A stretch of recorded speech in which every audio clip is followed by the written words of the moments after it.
All right, so this is the last segment now, and what I want to focus in on for a minute, here's the modes, and this is their starting tones. Why are these not in order?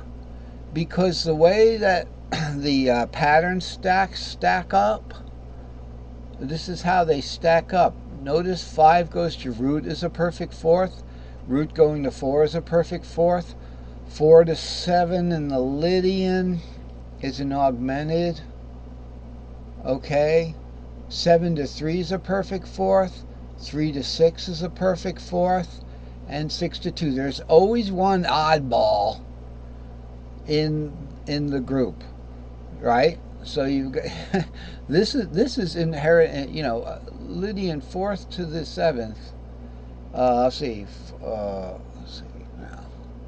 Lydian would be the fourth. 1, 2, 3, 4. Actually, it is a. It appears to be a perfect fourth, but it isn't.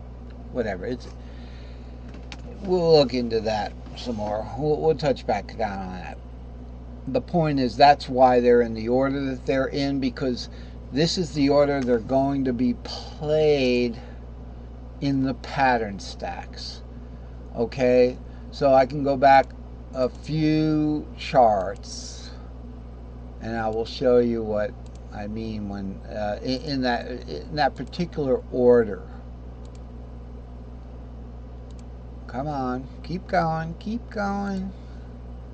There it is, right here. So in this particular pattern stack, the Mixolydian starting on the 5th, okay, and that's going to give us our A shape. The Ionian starting on the root is our E shape, 5 root 3. Now that's below the warp, so it has the same shape as your E shape. The Lydian 4th is there. Okay, now if you were going to play it, you'd play an E shape.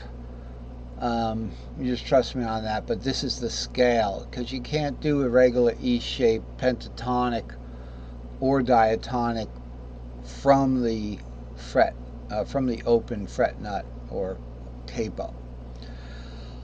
So Locrian starts on the 7th, Phrygian starts on the 3rd. This is your C in cage. 3, 4, 5, 6, 7 root, and then 2, 3, 5, 6 warp over. The R would be here, the 2 would be here, the 4, and then goes back to the whatever it's going to do from there. This would be warped over too, so it'd be 2 to the 3 to the 5 with your C shape. That's why the order is different. Dorian starts on the 2nd. Okay, and I'd have to show you on a warped keyboard. Now this is a warped fretboard, so let's look at the Dorian starting on the 2nd. It yields us a 5 root 3. There's our D shape there. The Phrygian starting on the 3rd, it yields us a root 3, 5 root. That's our C shape there. You know what I'm saying, and so on. So we've got to move on. That's pretty much the same thing, a modal keyboard, but this one shows the notes you can't get if you're just playing this barred short pattern stack.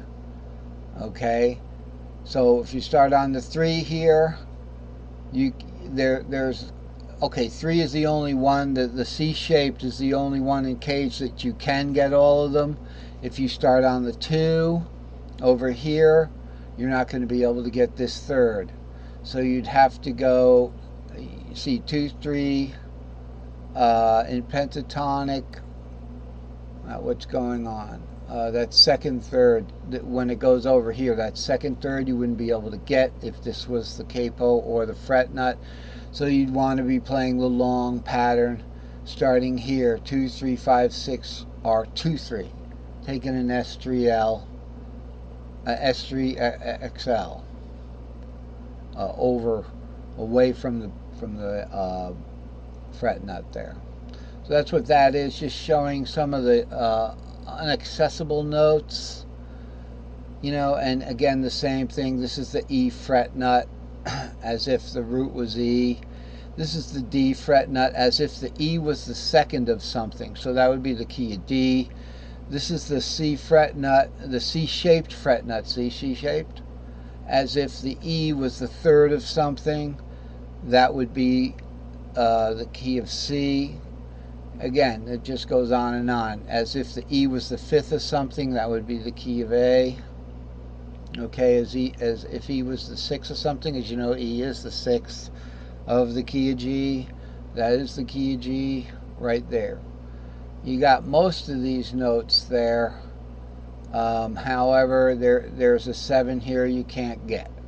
So you can't use the short pattern on that, on the G even. C is the only one you can use the short pattern with.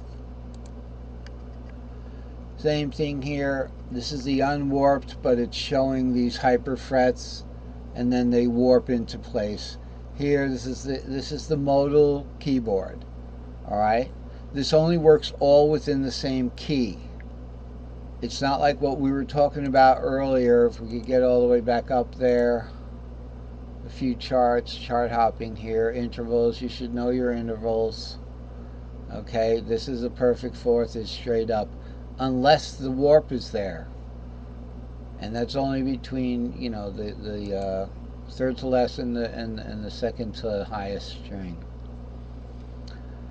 So we were talking about down B tuned is just a full fourth down if you want to tune down.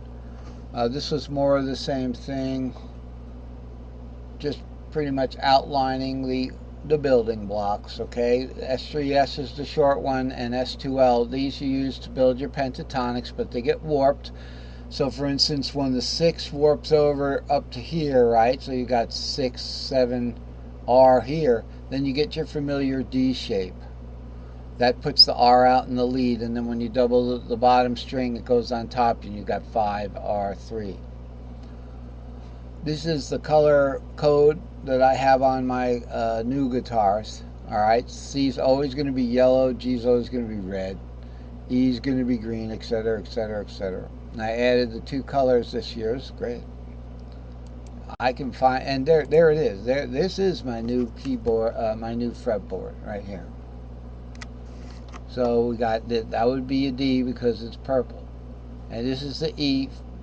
Here's the regular tuning: E, A, D, G, B, E. That's what your guitar fretboard is. That's what it is. If you want to know the colors, you want to do a color, just get a screensaver of that. Just get a screensaver of that right there. You know? That's the colors, the color code, and the dots I just kind of tried to match to the top note that the dot happened at. Anyway, let's keep going forward. Back to today, the different patterns, getting more into modal considerations, substitutions. This was very important for today, was the substitution, and then getting back into the today's actual chart. You know, this is the rendering chart. If I start an A shape on the 3rd string, it becomes a G. Okay, in the warped fretboard, A shape would be starting at a 5.